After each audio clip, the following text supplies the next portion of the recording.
سلامونه دوستان دغه ځوانان تاسو په بازار کې ګورئ چې ګڼ شمېر خلک ځوانان راوتي دي تر څو هغه هېوادوال چې ټپیان دي هغوی روغتونونو ته ورسوي د هغوی د خدمت لپاره دغه ځوانان ولاړ دي.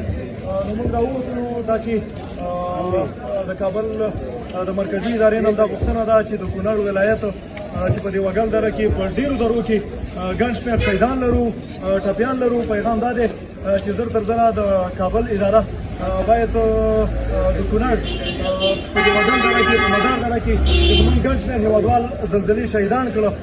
پیغام دا دی چې زر تر زره هوایي ځواک راولېږي چې لارې بندې دي، د لارو په خلاصون کې باید پوره همکاري وشي. پیغام دا دی چې دغه ځوانان تاسو ګورئ دا ټول د خدمت لپاره راوتي دي.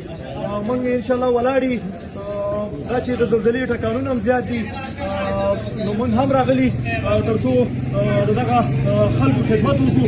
پیغام مې دا دی چې د افغانستان ټولو ځوانانو باندې مې غږ دی چې د کونړ سره په دغه غم کې ودرېږئ، زر تر زره کونړ ته ځان ورسوئ او د کونړ سره په دغه غم کې ځان شریک کړئ. مننه.